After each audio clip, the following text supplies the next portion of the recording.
Dr. Wallace. Ladies and gentlemen, a very good afternoon. I have no financial interest in this product. I was asked to talk about the laser cataract surgery.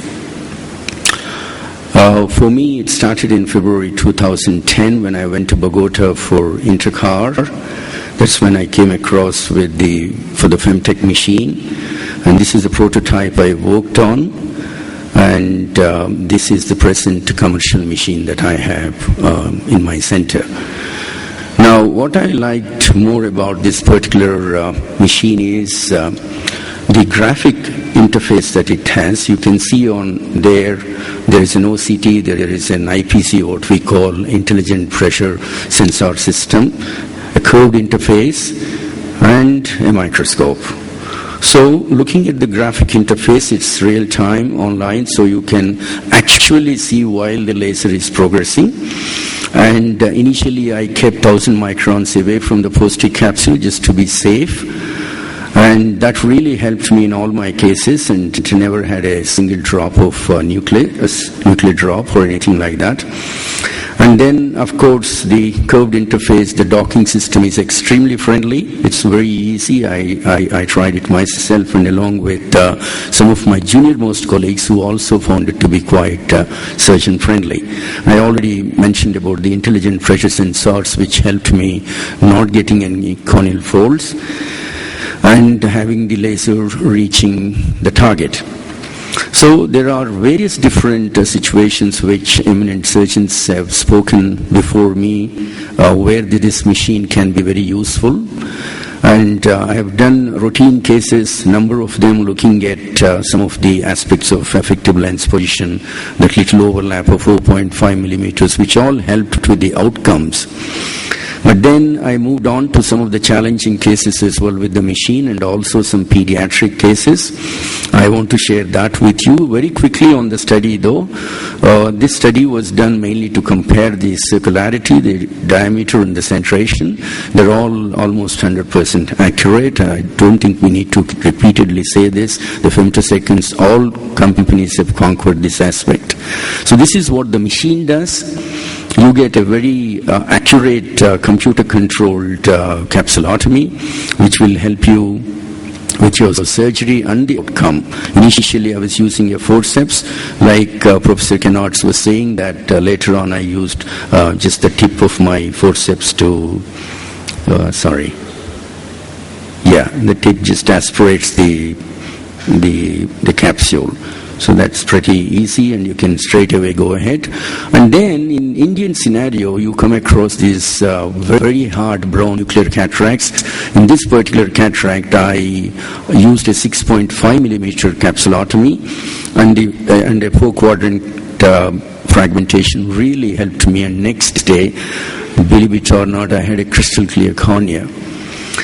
So all kinds of patterns were also tried, and today I stick with grade 1 and 2 cataracts. I just try circles, and grade 3, 4, 5, just a simple quadrant. And I want to share some of these challenging situations, because I've moved from the routine cases, having done 1120 eyes.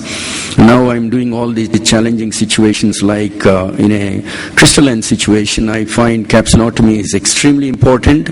I shied away from crystallines, and I'm again back into accommodative IOLs, because now I get an excellent capsulotomy.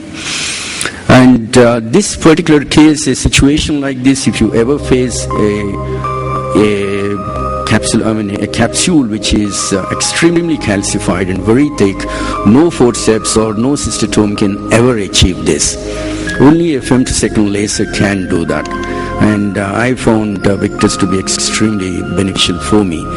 The white intumescent cataracts, everybody will agree with me that doing a capsulotomy is a little difficult. But then, once again, the machine will help you.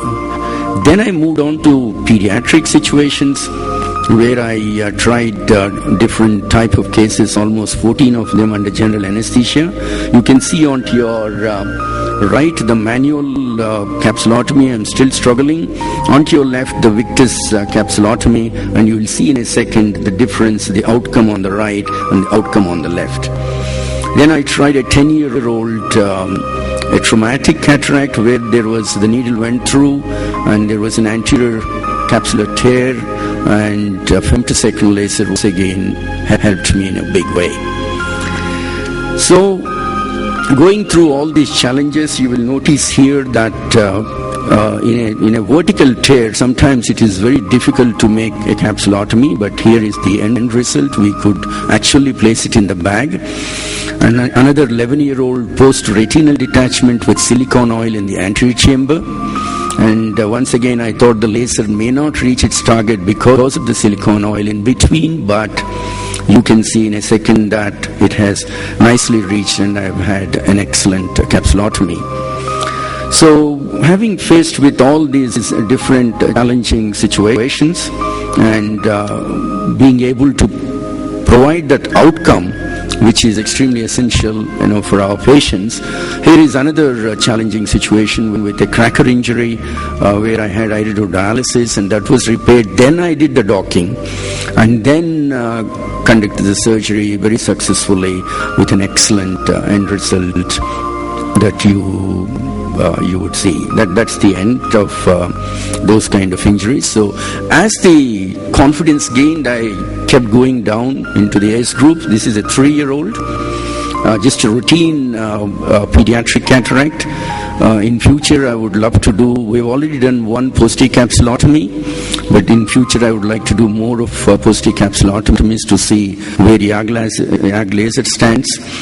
So, with all these kind of cases, now I am into incisions. You have seen Len6 incisions were excellent, and I have just got into incisions. So I am having some fun with that. So in conclusion, what I would like to say is that the Victus platform is a very versatile system. Not only that it does cataracts, but it also can raise flaps for you and do other therapeutic issues. Regarding the patient flow, I heard one of the audience asking a question, but I have tried this. I tried doing phaco 8 hours after doing the femtophaco. And that was the first thing I tried. Later on, I flew a patient along with me and a nurse along with me to a different city in India. On the following day, I did the live surgery. So really not a major issue. You can, redilate these eyes, and you can wait as long as you like. Patient flow is not a major problem. You can either operate like I showed you in the pediatric cases. You can actually operate with this system because it has a beautiful microscope in the same OR as you're doing. You don't need another microscope. So you have the choice between doing in the same OR or the other OR. So having completed 1120 plus eyes, I find this particular machine very surgeon friendly, and my personal feelings are that, like any technology, when Interlace first came with flap making, everybody thought I was crazy in moving into, why do we need, when a microkeratome does a wonderful job, why do we need a femtosecond laser? But then there we are. Today 95% of my cases are all done with femtosecond laser. So the most dangerous period, I'm sure you will all agree, in a topical situation especially, is where you face challenging situations like zonular dehiscence, intumescent cataracts, or pediatric. I showed you all those on videos. The machine does help. Thank you very much.